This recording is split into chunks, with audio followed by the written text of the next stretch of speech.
So we've got Jess Pettitt here with us today. She is, well, she lives in California now, but she'll tell you a little bit about where she grew up. I'm sure she'll wrap that into the combo here today.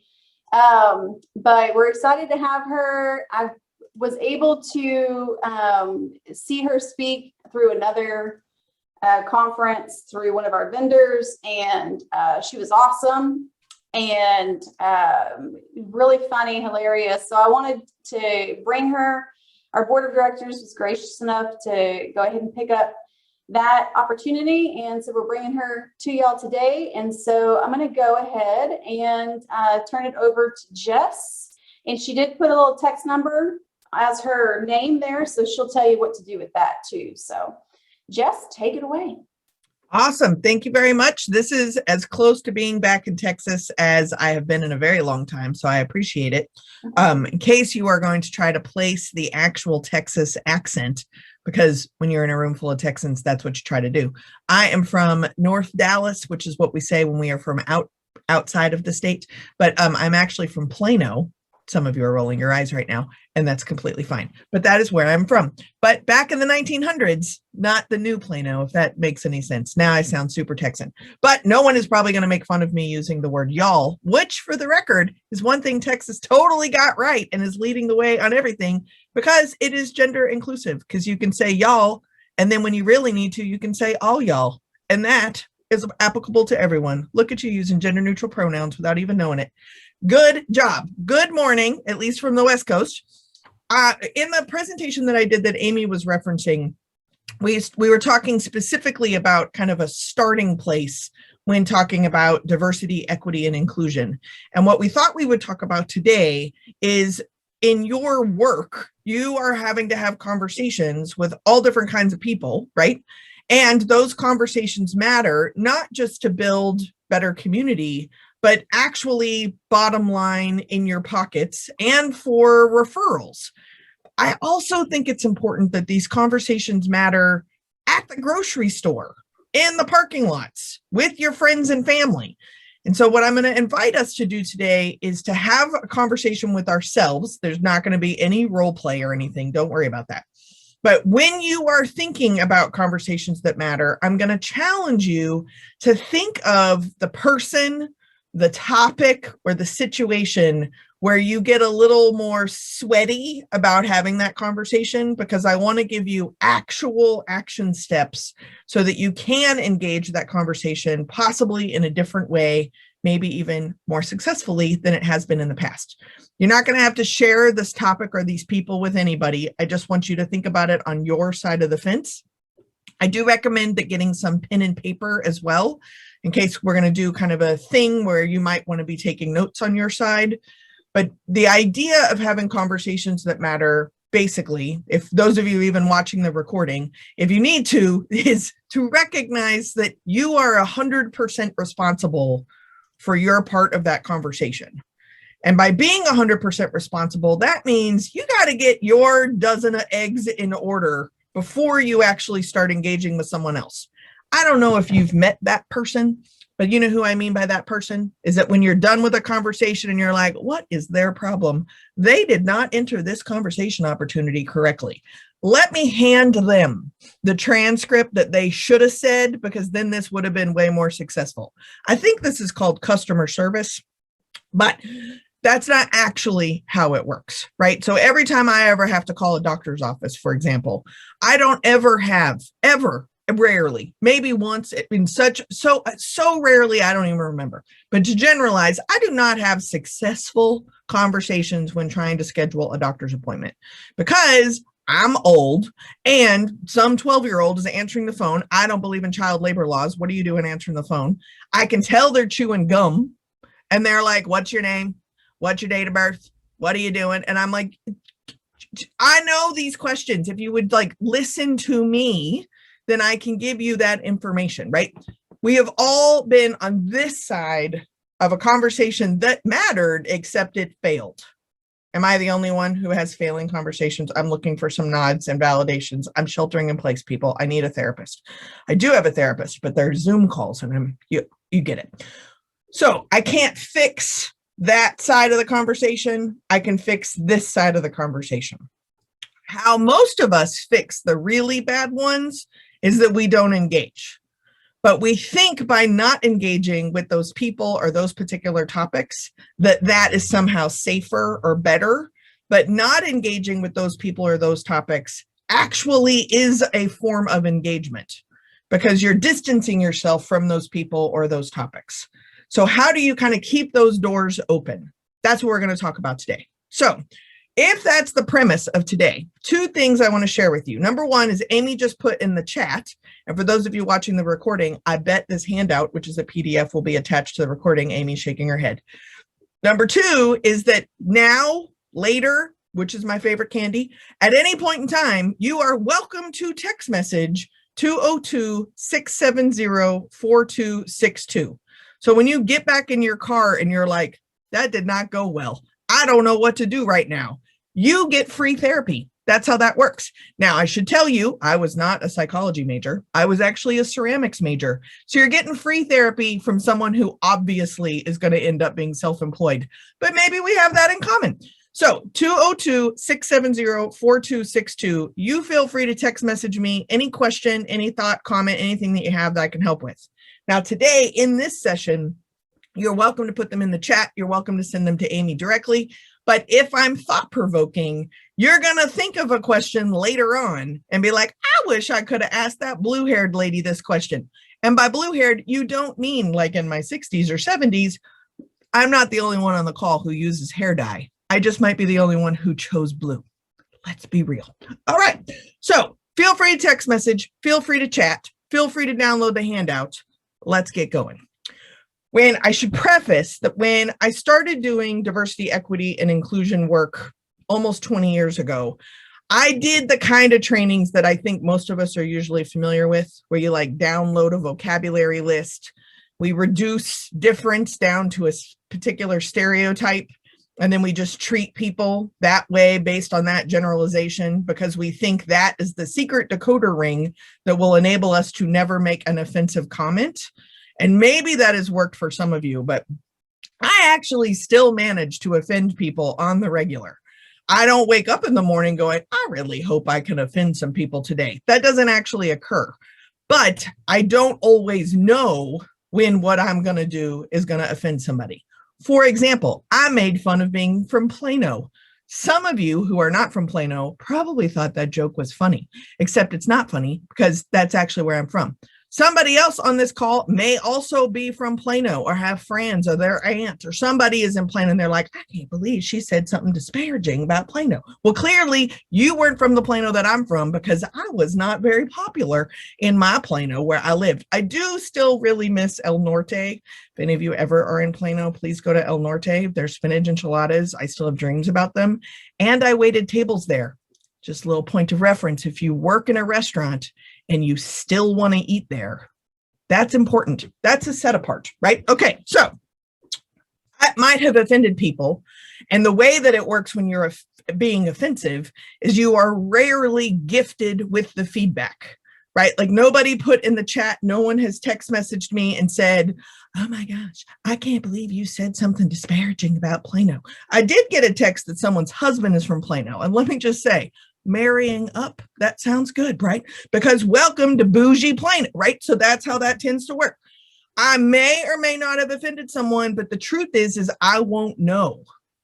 Now, occasionally I might be gifted with that feedback, but if I wasn't prepared to have a conversation, if I wasn't entering a conversation responsible for my part of the conversation, then I'm going to get defensive more than likely when I get that feedback.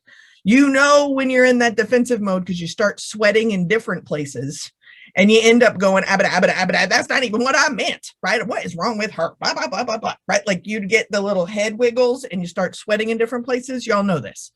If that doesn't happen automatically, it becomes the repeat shower conversation.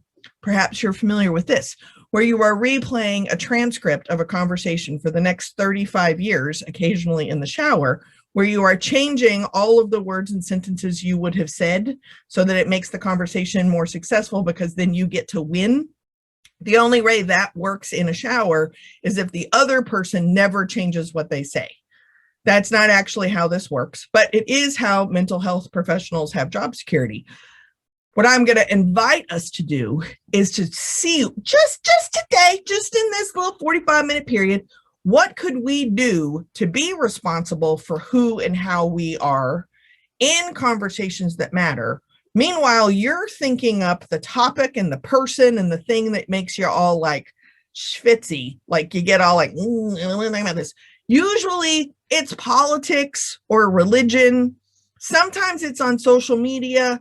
Sometimes it's that one family member that if you are gathering together, they always sit near the condiments or the gravy, which means you have to choose between carbs and engagement. It's not fair, but you know what I'm talking about, right? I'm not alone. Just checking. Okay, great. So in order to have a conversation with a client, a customer, a stranger, a family member, somebody that you haven't engaged successfully with, or you're starting out assuming that you might not be engaging successful with because of your own particular biases, right? Those biases make us feel safe and prepared. I'm not saying Windex them off. I'm just saying, notice that your life has taught you to have certain judgments and assumptions so that you know how to show up.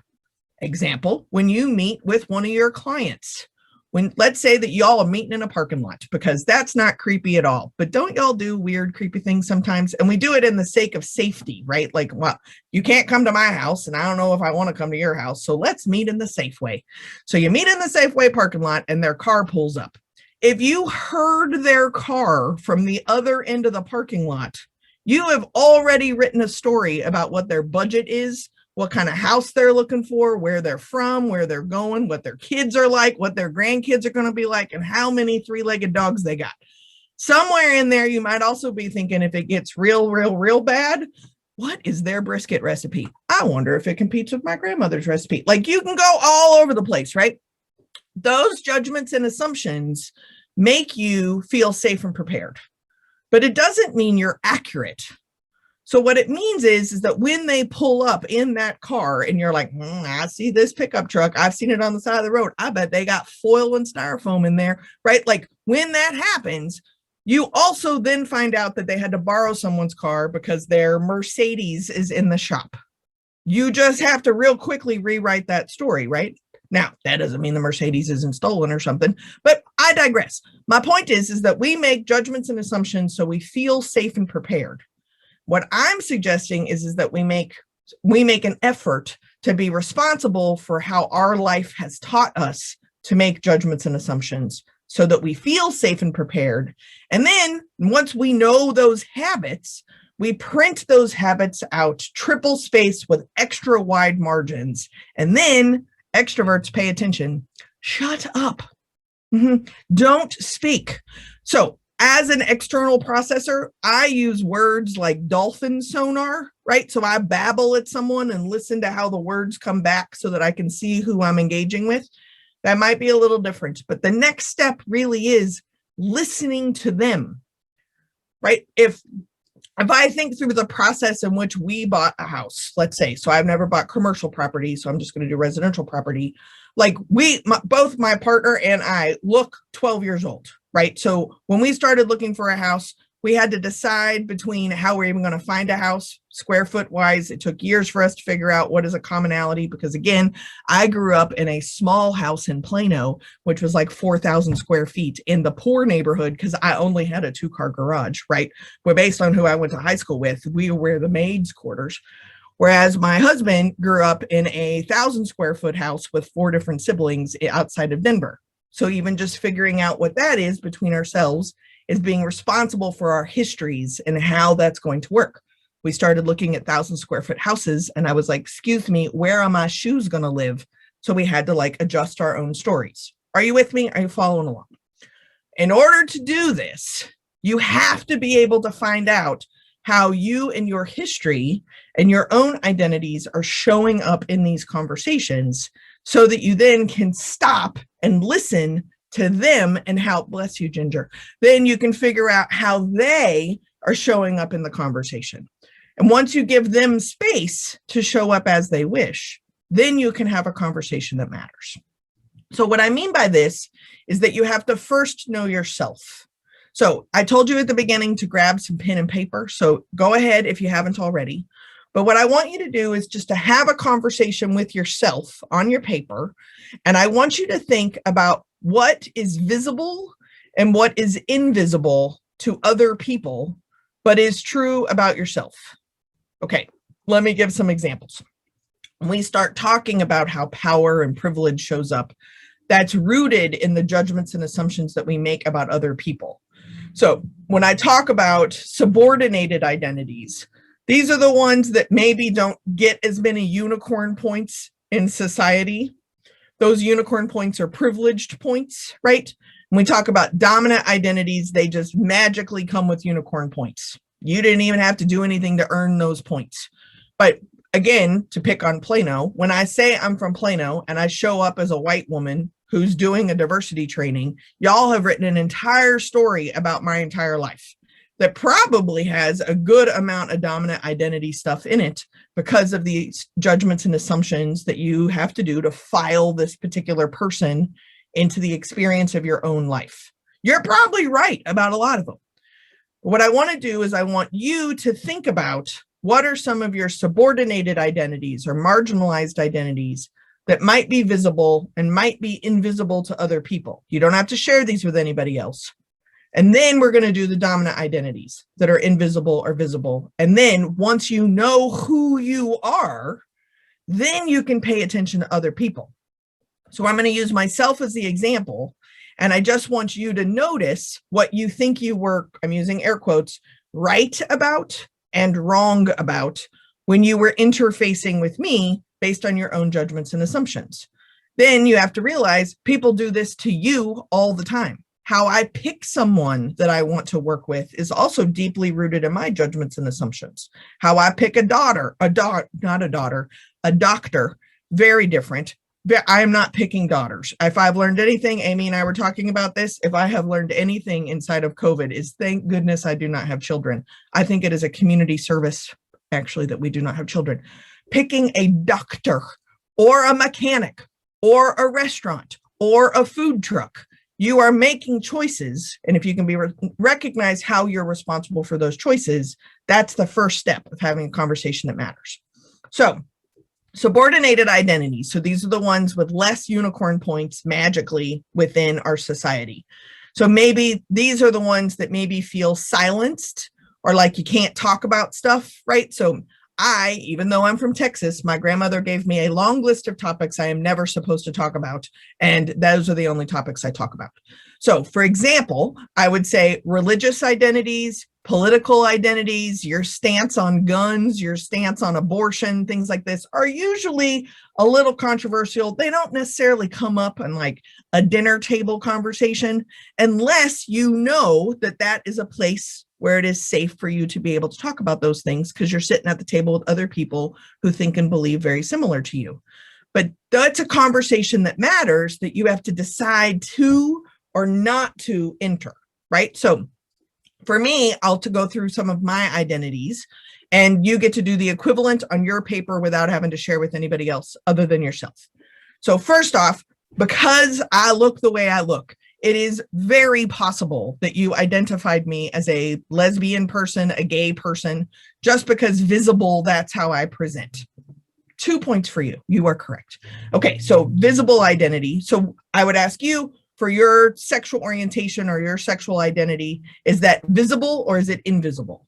If you identify as heterosexual, it's probably visible because most people just assume people are heterosexual. And if you aren't heterosexual, then people just write a story based on other things that are happening in your life. Great. I was actually raised by 2 atheists. I know, in Texas. Can you imagine? They were raised by Baptist parents, so it's Baptist atheists, which maybe is a little different. And as I've traveled around the country and lived around the country, I realized Texas atheists is kind of different. But I didn't grow up with like Christmas trees or any of that kind of stuff. However, I do know every word to every Christmas song. I don't know how those got in there, but they sure did. But the fact that I was raised by non-Christians, even though my brother now is an evangelical minister, I'm probably more agnostic. That's not necessarily visible. People would just pretty much assume that I was raised in a Christian household because that's how America works, right? So that might be invisible of an identity for me. So then I might not always be able to get to talk about it. I do have physical ability issues, like my actual physical abilities. I also hate asking for help, so I don't tell anybody about it. So if we were out and about, I might say like, why don't we have a sit on this bench? Doesn't it look pretty here? You might think I'm nuts, but I need to like rest my hips or something. So I have invisible physical ability issues. I identify as a woman. Perhaps that was visible. I'm assuming it was. But on your own paper, I want you to think about what are different identities that you have, and are they visible or invisible inside of the compartment of being subordinated or marginalized, or often like silenced, or not in the majority, or not feeling even empowered in a particular setting. Once you're kind of aware of what those are, or maybe you're just aware of it's been real hard to come up with them, right? Like, my list is very short. Okay, great. No judgment. Just notice this stuff about you because you're starting at that starting place. If we flip it now to my dominant identities, so these are the ones that come with all kinds of magical unicorn points. Most of these things I had absolutely nothing to do with. It just worked out. Whether it is visible or invisible, though, is still an interesting piece. So again, on your paper, I want you to think about what are your dominant identities, meaning more privileged, have more power, etc., in our particular culture or society. I will share mine as an example, and I want you to kind of think along. But again, the whole point of this is once you know what you're starting with, then it's going to be a lot easier for you to be able to identify what judgments and assumptions you have about the other person you're engaging in a conversation with. So I identify as a white person. That is fairly visible to me. This is where pale white people make all kinds of jokes about being a vampire and having blue veins. But it is very visible that I am a white person. I am also a US citizen, which is interestingly actually invisible. I'm not walking around with my passport. However, when you take it and smush it together with I am obviously a native English speaker because of how I speak English. So then there is an assumption that I am a US citizen because my English is potentially as good as it is. I'd like to point out I can't spell anything, but that don't count because it's just verbal English that we're paying attention to. So I'm a native English speaker. The vocabulary level that I use somehow equates also that I probably went to college. I might even have an advanced degree. Then somehow that slippery slopes as well that I must be upper class, maybe even upper middle class. How we smooch all that together, those realities might be visible or invisible, but the story we write is so that we are informed with the judgments and assumptions that we make about each other, right? I do identify as a US citizen. I am a native English speaker. I also speak fluent Bulgarian. Helpful very rarely, but a thing. I do identify as upper middle class. I am legally married. I'm almost 50. Not bad, huh? Yeah, I know it's invisible. People still think I'm 10. My little skin regime secret, by the way, is do nothing. That's the key. Solid nothing. My mother did tell me, I think, to put like the oil of Olay, except I buy the discount one, which is like liquid of lay or something, but to put it on the back of your hands as well. So I do that, and I've been doing that since I was 20. But that's only when I bathe, and I use whatever bar of soap is in the shower at the time to wash my face. This is not what you're supposed to do. But again, do I look 50? No, you're welcome. And it's not just the hair dye. We know this. Okay, great. So it's technically invisible how old I am, but it depends on the setting, whether or not that is actually a positive or a negative. Age is always a fun thing to play with. I could walk into a room and people think I'm someone's child, and then I end up being the expert in the room. Very awkward. I can also walk into a room and they're like, wow, hi, grandma. It depends how old or young the other people in the room are, right? So sometimes your identities can fluctuate based on who else you're around. Perhaps you've noticed I'm an extrovert. That's another thing for you to think about, whether or not it is visible or invisible. I have been sheltering in place for a year and a half in 1,200 lovely square feet in a, what probably matters to you, 3-bedroom, bath and a half on a cliff on the ocean. I know, it's very nice. 3 80-pound dogs, though. It's a very small space with a flaming introvert. Please send help. He needs serious help. But he has to play extrovert at work. So then he works all day and is charming and wonderful and fabulous. And then as soon as he gets to shut down Zoom, he is sucking his thumb in a dark corner because his introvertness is invisible because of the job that he has. So that's another one for you to kind of think about. Now, that's just a random sample, so don't get excited. That's not everything in the whole world for you to think about. But it is a couple of things for you to think about so that if you're going to take responsibility for who and how you are, then you need to be mindful about what is visible or invisible out here about you. Some of the stuff that people think is visible about you ain't even accurate, but it don't matter because that's what they see about you. And so then you have to just navigate what they have seen about you. Does this make sense? Now, you were probably more familiar with this side of the conversation, but you also do this too. When you're engaging with them, you have written an entire story about them based on your lived experiences, and your lived experiences have taught you what judgments and assumptions to make based on these things that you see. Whether they're accurate or not is completely irrelevant. But based on what you see or interpret, that is how you lean into that conversation, and that matters. So if we're going to engage in a conversation that matters, what I'm suggesting is to slow down enough to notice you have no way to control the story they have written about you, but you do have a way to control the story you write about them. And more importantly, you're not entitled to a partner here. This is single-sided, one-sided way of having a conversation that increases the amount of connection. And if you, whether you want to call this customer service, manipulative Jedi skills, whatever you want to call, if you can, on this side, pay attention to how you are going to engage in this conversation with intention, being very clear about the sender of this conversation with no matter how this person might be receiving it, but know you're 100% responsible. If you can do that, you will increase connection. Now, this is the business part. Believe it or not, I actually have an MBA. If you increase connection, that is where verbal referrals come from. Because there are people who they're done buying houses. They're not doing it again. But once you own a home, you get asked all the time, does anybody know anybody? Yes, I do.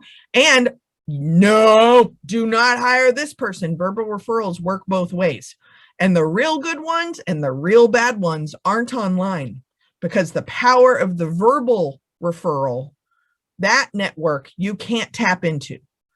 However, if you can slow your roll down enough and take responsibility for who you are and how that is your foundation of identifying difference, and then slow down enough to be intentionally engaging with this other person without any expectation of a partner, a conversation partner, you will increase the amount of connection, which then brings us back to the people and the topic. Remember that 30 minutes ago, I know I talk like a fire hose. I'm from Texas though, so you're used to it.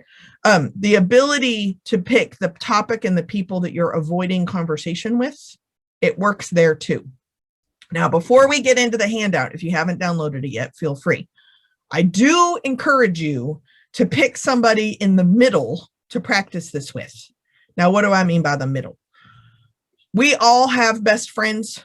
To be truthful, most of us have more than one best friend. This is why weddings are scary, because we compartmentalize our secrets and then they're all there together on the dance floor with alcohol being served. That is why it's terrifying.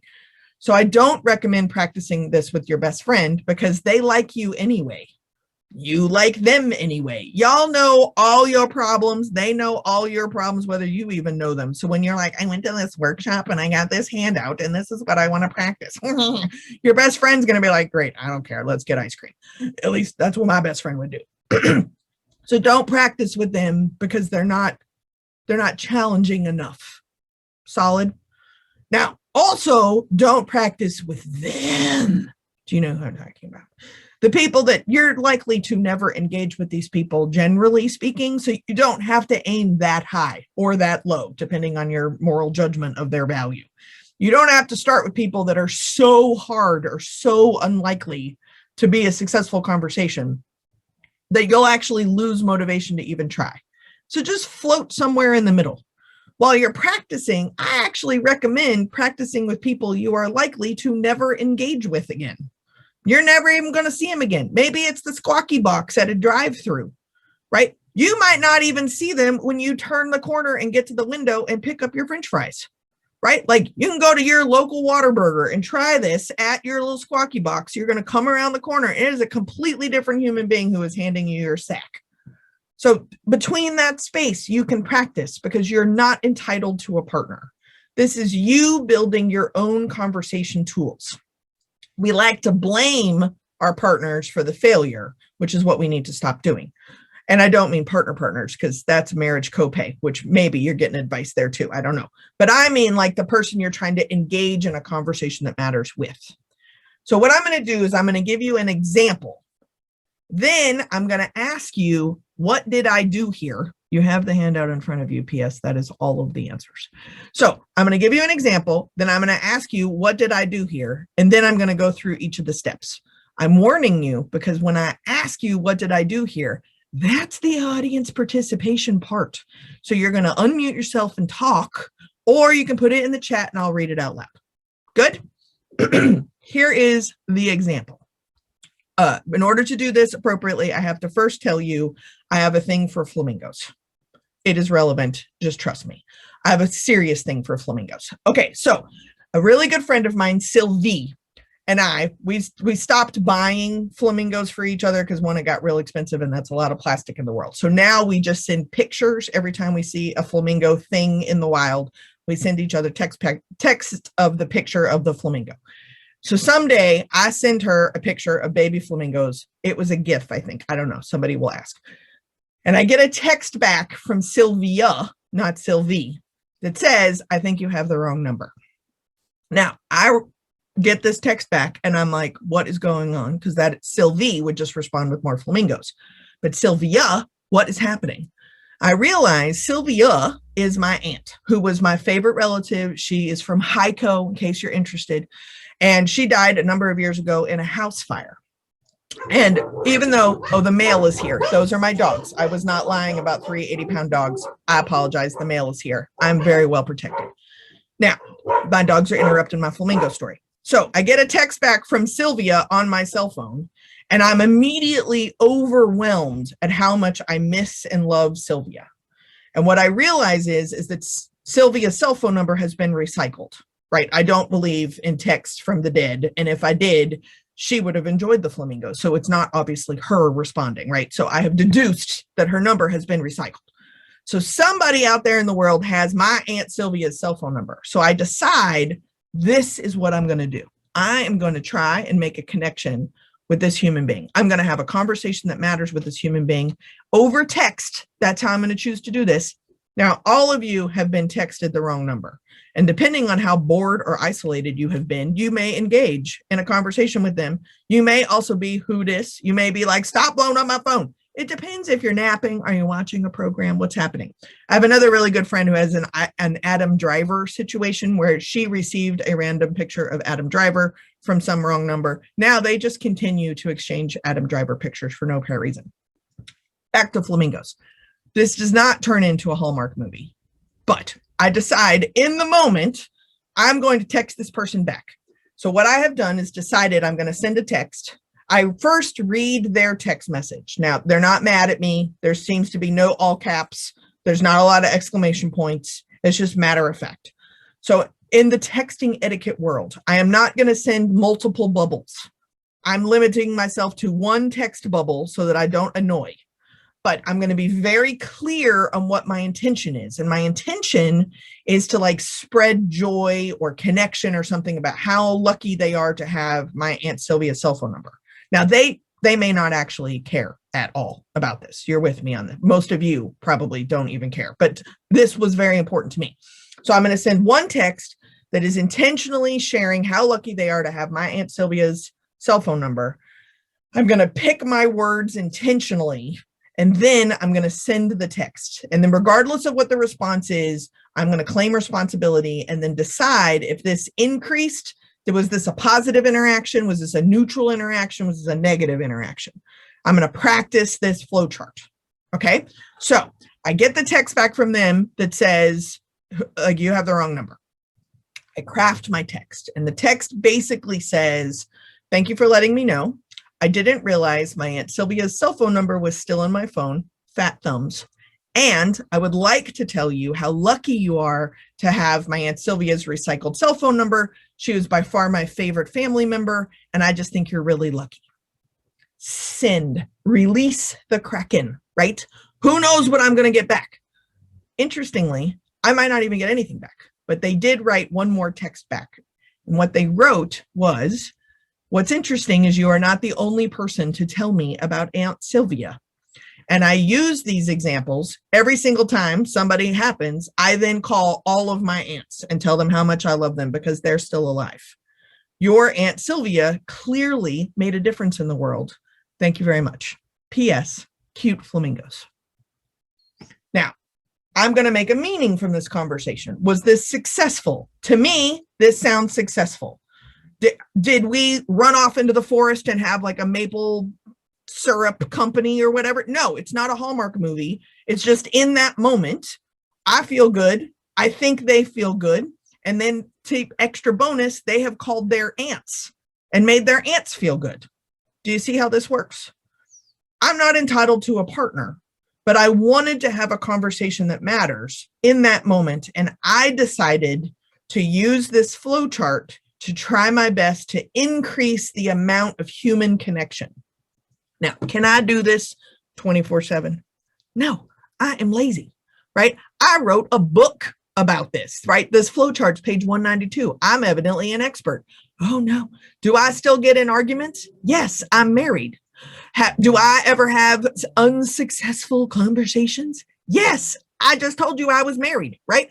I'm not perfect at this. However, it is an example of how to like slow down a little bit and have an intentional conversation. So before I go through the flow chart step by step, I want to ask you, in that example with the flamingos and my Aunt Sylvia, at what point was I doing which step? I already warned you, this is the audience participation part. So you can put it in the chat or you can unmute. But what part of that example stands out for you that you can identify its location on the flow chart? I'm going to have a sip of coffee. If you can imagine, I haven't even finished my first cup yet. Again, he's an introvert and has been sheltering in place with me, and I'm like this with half a cup of coffee. All right, your turn. What did I do there? Spoiler alert, the answers are on the flow chart.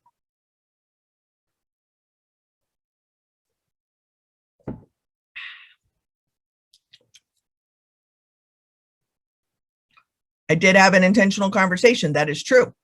And I decided the tool for this intentional conversation was going to be a text message, right? Because step one is, here is an opportunity to make a better connection. How am I going to do that? I'm going to do a reply to my misplaced flamingo text. It's a very high bar. Yes, great. Somebody's afraid if they open the link, they'll lose the connection during the meeting. Well, then don't do that. Don't do that. Good job. Any other thoughts or notices?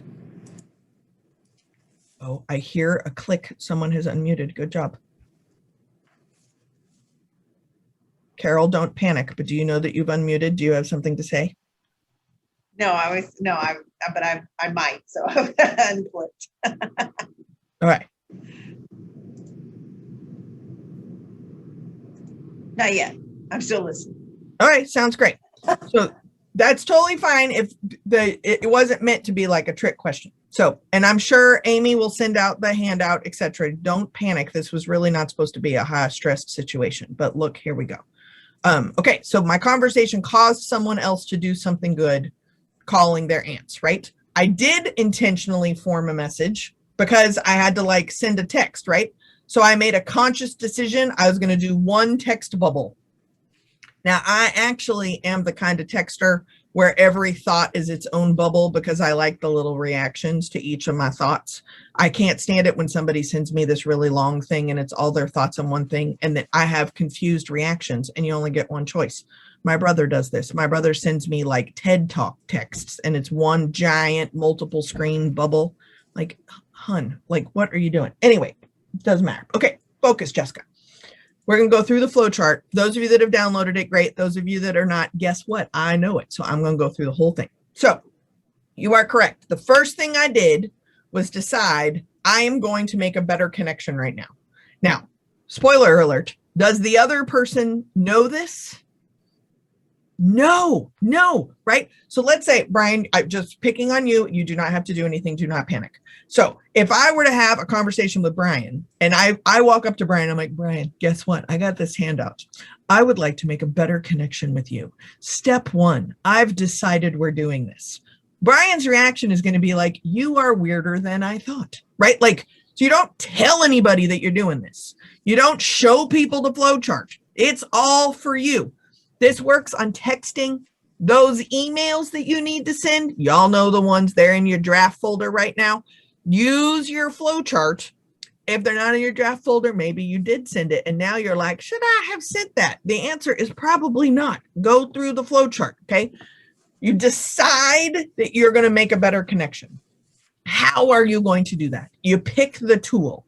By making the tool the intentional conversation, that means that it could be a text or an email or a verbal conversation or a handwritten note. Remember handwritten notes? I love handwritten notes. There are things called envelopes and stamps. Google it if you need to. It is a very powerful way to have an intentional conversation because it literally took time. Even in my horrible handwriting, if I wrote you a note, you would only be able to read like 3 words of it. But the impact of me trying, not to mention right now, I have hologram dinosaur stamps run to the post office. They are the coolest stamps ever. I know, hologram dinosaur stamps. You are special if you get one of those. Otherwise, you just get a flag. But if you get one of my hologram dinosaur stamps that I am hoarding, that already is making a better connection, right? I also write on the envelope, I love this stamp as much as I love you. Close. Okay, so you decide intentional conversations. Then notice, y'all did not actually say this. The next step is not speaking yet. I didn't send a text automatically. I didn't call the person. I obviously have their phone number. They texted back. And I have their phone number even if they don't text back because it's in my phone as Sylvia. It's still in my phone. I cannot bring myself to delete Sylvia out of my cell phone, right? Same thing happened when I actually was moving around. And I think I lived in 3 different states before I got rid of my Texas license plates. It still hurts me. And I traded them in for Oregon plates. Why? Anyway, first thing you're going to do is listen to them. So in this case, it's not making noise, but I look at their response. I use my lived experience to make all kinds of judgments and assumptions about this particular response. Like, for example, I have determined this person on the other side of Sylvia's phone number is a man. How do I know that? I don't at all, but I have decided. There was not an emoji. There was not any grammar. There was not exclamation points, right? Like, I think that this other person is some kind of man person. Did I ask? No, but I made all kinds of judgments and assumptions. Is this person in Texas? Maybe. I don't know. I have a New York cell phone number because I used to live in New York. And I promised my brother I would never change my number. So I have the same cell phone number from like 100,000 years ago. And by that, I mean the 1900s. And I haven't changed the number. I haven't lived in New York in a very, very long time. So it's possible this person could be anywhere who I've decided his name is David. Is it? I don't know. But I have written a story about that one line that basically says, I think you sent this to the wrong number. That is not a lot of information that has led me to write an entire story about David's life and his surprise and delight of receiving a flamingo text. But I'm going to listen to them, and then I'm going to write my own little story. I'm going to write my own little story, and then I'm going to ask myself, what is the intention, right? So Amy put into the chat, the intended meaning to the message to be that they understand how great Sylvia was, even if you think they may not truly care. right? That was my intention. I'm going to set my intention, and then like a Twinkie, that's going to be the gooey middle. And then I'm going to form a message intentionally around what am I doing here? Now, does it mean it's accurate? No, but it's going to be a lot easier for me to be fully responsible for how this lands if I do that much thinking about it ahead of time. You know that you have not done this in certain conversations. They're probably the ones you replay in the shower when your response is, that's not even what I meant. Okay, well, what did you mean? I don't know, but it wasn't that. Okay, well, you let words dribble out of your brain, or you let words dribble out of your fingers or your thumbs. You're responsible for them, and you just release them willy-nilly out into the world without any clear intention, but you're still responsible for how they land. To do this properly, you need to be clear of your intention and then form the message around it, right? Like that's the good part. Then you release the Kraken. You send, you hit reply, you talk, that's when you release it. And no matter what happens, you are responsible. Sometimes it's not the first time you're responsible for something going this way because you've talked to them before. Now, when it lands congruently, what that means is that you meant something positive and it landed positively. And in the case of the flamingos, I think that happened. I meant something positive, and honestly, it landed even more positive because now there's a bunch of ants getting good things from my ant, right? Like that's kind of cool. So positive can be positive, that's congruent. Negative can be negative, right? Like you're fired. What? I don't want to lose my job. Negative, negative. Look, it worked. Yay. That's a conversation that matters. And it landed congruently. But it can also be incongruent and you're still responsible. As a comedian person, I tell jokes basically for a living. Sometimes they have a point. Sometimes those jokes go over great. Sometimes those jokes do not go over great. And that would be an example of incongruency. So last year sometime, maybe 2 years ago now, I can't remember, COVID time doesn't even count. But a couple of years ago, one of my best friends here locally, and I normally travel like 300 days a year. So she calls me and she's like, we have to go to brunch tomorrow. And I was like, brunch? Sign me up. So we go to brunch. She eventually shows up. A bunch of our friends are there. And as soon as she sits down, I tell her this new joke I just learned. I think it's a hysterical joke. And the punchline is about being served divorce papers. Guess why she called brunch? Whoops. Not a good time for that joke. That joke would have been hella funny the day before, but not that day, right? So I didn't mean, I didn't know, and I didn't know what I didn't know. So sometimes my positive intention can land negatively. I'm still responsible for that. Do you see that? Now, again, I already told you I don't have any children. You're welcome. But a number of my friends who are parents will also call me and be like, I meant to discipline my child, negative, and they took it real well, like super positively. What does that mean? And I was like, well, maybe you need to have a conversation that matters with your own kid. So for example, just recently, a friend of mine was disciplining their child for not doing their homework online school. And the response was they weren't going to be able to go to a Zoom birthday party that weekend. Now, let's be honest. I can't imagine. Are y'all doing those Zoom family calls? I didn't know that family gatherings could get worse, but adding technology and like you're muted, Aunt Barbara, right? Like it's just terrible. Anyway, so I kind of am on the kid's side. The kid was thrilled that they didn't have to go to this Zoom birthday party. So my friend called me and was like, I don't understand. And I'm like, you don't understand why they don't want to go to a Zoom birthday party? Can we just start there? Like you don't want to go to a Zoom birthday party. Why don't you have a conversation with your kid and find out what's going on at the Zoom birthday party that they're so excited that they get to use you as an excuse to not go? Well, it turns out the kid's being bullied on Zoom and didn't have to go to the birthday party. Well, now what matters? That the kid got grounded or that the kid didn't go to the party or that that parent and that kid are now having a conversation about bullying? Do you see? So even if it's incongruent, it can still increase connection. It can still be a conversation that matters. When you claim that responsibility, you then can make meaning from that conversation. What happened here? And is our connection better for this, neutral, or worse for this? And you're not entitled to a partner or the feedback or the validation. It's just you doing your own work. When does it work? When does it not work? And then can you do better next time? That ultimately is a conversation that matters. Now, I said that my kind of whole approach changed because I realized the old way of doing stuff wasn't working and it was burning me out. So I flipped everything inside out to actually be about a party of one. Luckily, most of us are egomaniacs and borderline narcissists. So working on yourself, you have all the skills and tools you need to work on yourself. You don't have to torture anybody else with this work. It's all you. You get to do this. The other bonus is my kind of mantra is to do the best you can with what you got some of the time. I'll say it again because it's a real low bar. Do the best you can with what you got some of the time because it's better than nothing never. There is a lot of pain and suffering going on in the world right now. And some of it you are experiencing. But the reality is that you will never know what somebody else is experiencing unless you're actually able to have a conversation that matters with them.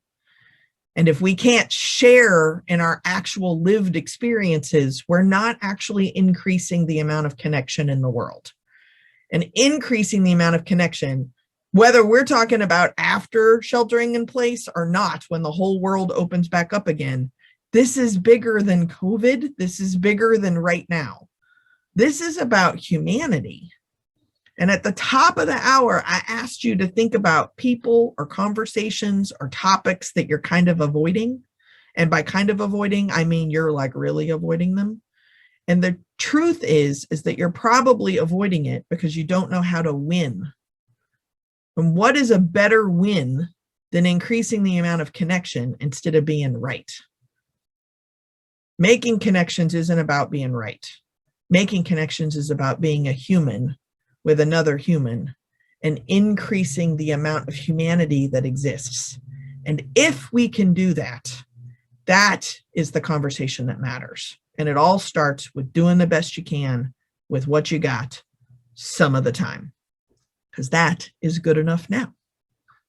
So with that, I would like to, again, open it up and see if there's any thoughts or comments or questions. You're also welcome to text message, even if you're watching the recording later.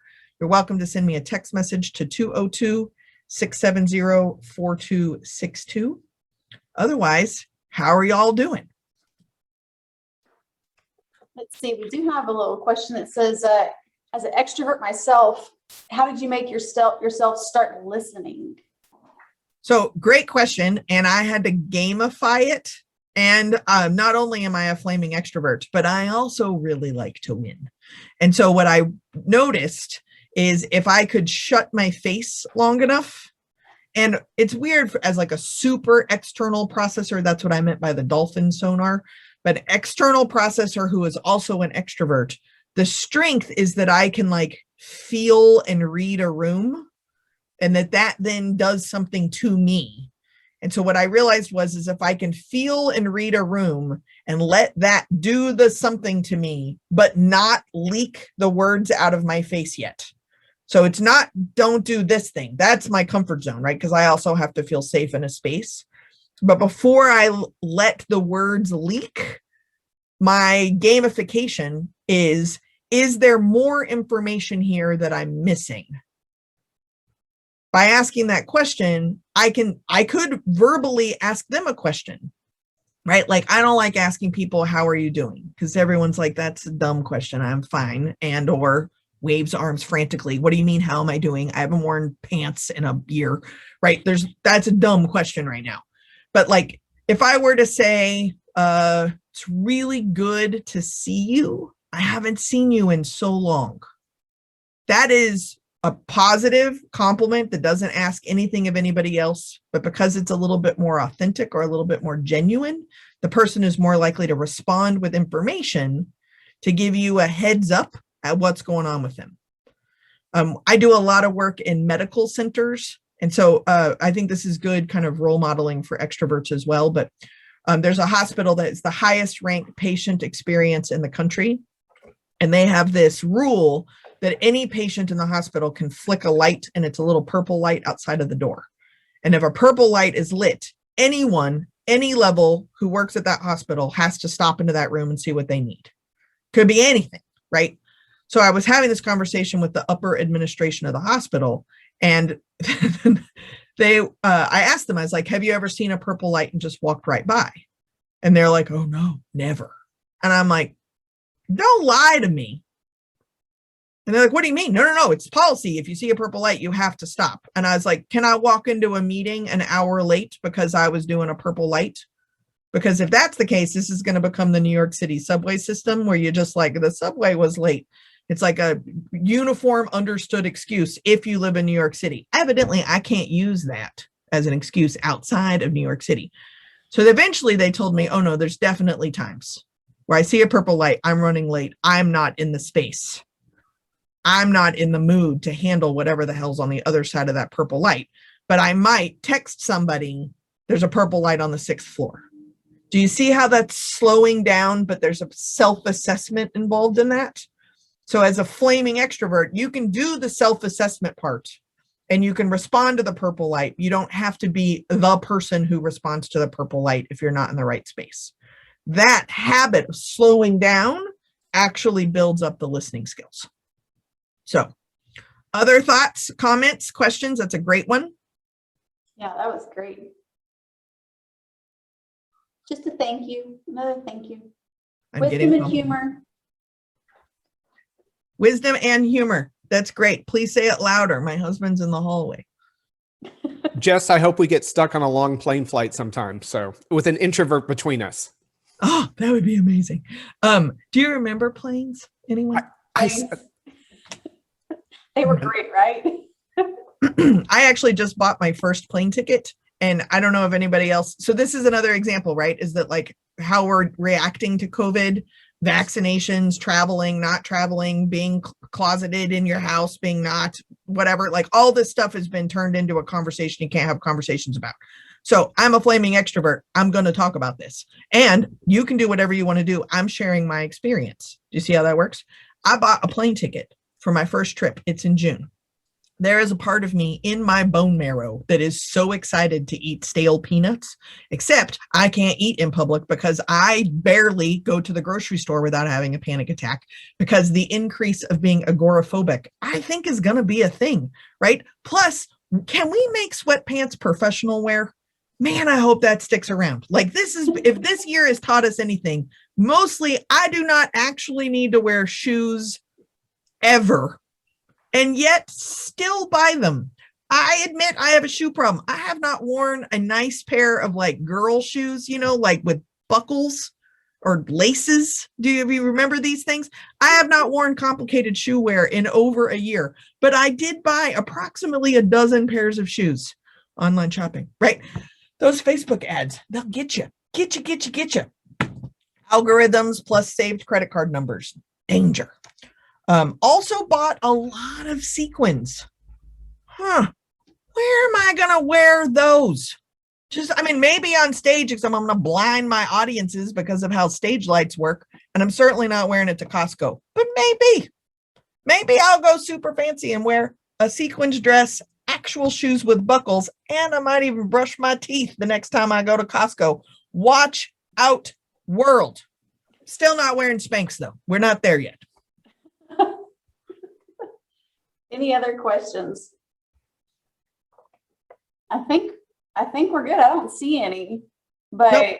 I mean, we've really enjoyed it. I hope everybody got a little nugget of something cool that they can use, and we'll make sure to send out the recording to everybody, and we'll also send out a PDF of the handout.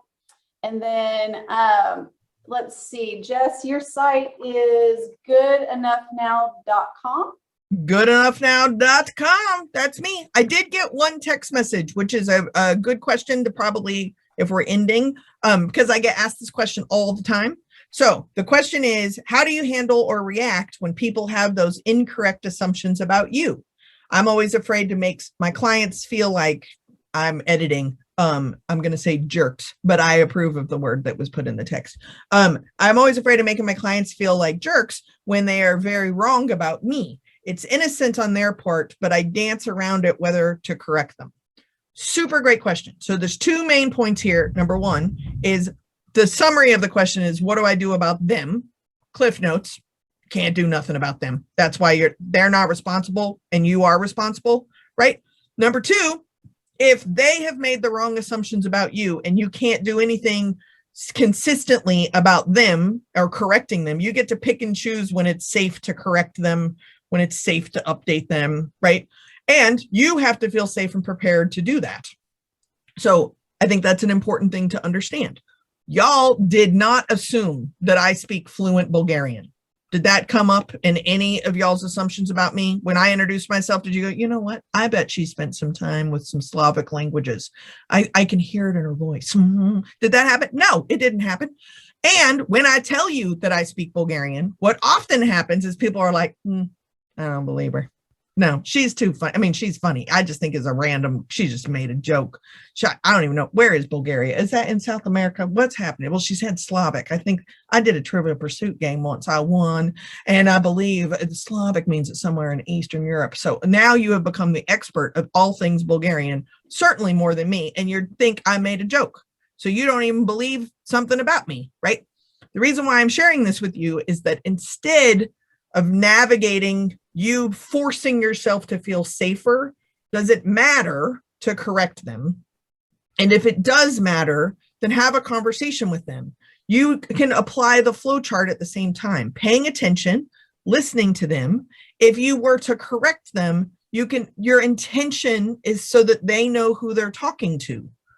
So you're going to form a meaning around that, which is out of curiosity or generosity or vulnerability or authenticity, so that you can have a real conversation with them, right? If you do that, then you can decide if it worked or it didn't work. The other piece of this is you do this to other people all the time. Have you made any judgments and assumptions about other people that you are so grounded in that you're making them be like, do I correct them? Do I not correct them? I don't know. So then now you're back to doing your own party of one work. There's no correct answer. There's no like uniform response every single time, because every single time is different. I like to use this as an example specifically to this question, and then I'll shut up, Amy, because people have things to do. But I identify as a gay person, right? So I have gone to a therapist. I'm sure none of you are surprised I have a therapist. Imagine being this way. I still only had half a cup of coffee. Of course I have a therapist, and we should normalize therapy because it's wonderful. Anyway, so I'm in my therapy office and I'm talking about legalized gay marriage and what it means to have to travel with your marriage certificate and all this kind of stuff, right? And I'm explaining it to my therapist that I've had for over a decade. Explaining all this stuff that I have to do when I'm traveling because my partner's in a different state and people assume that I'm a lesbian, therefore I must be married to a woman. So when a man shows up, they get all confused. And what if I'm in a coma in a hospital in Nebraska? And what am I supposed to do? Anxiety, right? Whole session is over. That I know that was just a lot of disclosure. And some of you are like, wow, what is happening? This is the extended version. Anyway, end of the session, we've scheduled the next appointment. I'm heading out. And my therapist says, just so you know, my wife and I also travel with our marriage licenses just in case. And literally after 10 years, I was like, I never knew my therapist had a wife. Now, first off, professional boundaries. That's pretty impressive, don't you think? I don't know anything about my therapist. And I don't even know if my therapist's name is Carolyn or Caroline. And I have asked her multiple times, and her answer is whichever one you prefer. I don't even know. But that is not important in our relationship. Our relationship is for her to make sense of all this. She has got a full-time job. So my point is, there are times where you are going to make judgments and assumptions about someone else so that you feel safe and prepared. And if you can be, and if I can be responsible for those habits of what makes me feel safe and prepared, then all I have to do is realize is that person is doing it too. So somewhere between that person feeling safe and prepared to engage with me is me feeling safe and prepared to engage with them. And the truth is somewhere in between. That is doing the best you can with what you got some of the time. So thank you very much. And my therapist still actually talks to me. That's awesome. We did have a quick comment. It's not necessarily a question, but they just wanted to say it's been a very refreshing presentation, that as realtors, we find many times we're identifying and qualifying others seems to be a challenge. So they appreciate your brilliant and positive style. Oh, thank you very much. Yeah. It's tricky because buying a house is all about all the subjects. I mean, commercial real estate too, I assume, but it's about a lot of subjects you're not supposed to talk about. You know, like who all's going to live in the house? Why do you need a house that big? Why do you need a thing in the back? What's your financial situation? What's your credit rating? What kind of qualities within the Fair Housing Act are showing up here? Like, is this your first home? Are you a veteran? Like, you have to ask a lot of questions that you don't have to do if I'm just cutting your hair. But if you're cutting your hair, that's a whole nother conversation, right? Like, you have the skills that you need to do within your job. And those are the same skills that enable you to have a conversation with the person who takes up 4 parking spaces in the grocery parking lot. You know who I'm talking about. Same skills. Thank you very much, y'all. Thanks, everybody. We really appreciate y'all coming on today, and we'll send out all the things. And Jess, we really appreciate it. It was refreshing. It was great content. And I think it's important for us to have those conversations. So excellent. And if anybody wants to do me a spiritual favor, the next time you go over a hill and you smell barbecue and you come back down, you can't smell it again, and you smell it and it's getting stronger, you're getting closer and closer and closer, please have real barbecue for me, preferably out of an oil container at the back of a pickup truck with a 3-legged dog running around. If you could please have the barbecue for me, that would be wonderful. Thank you very much.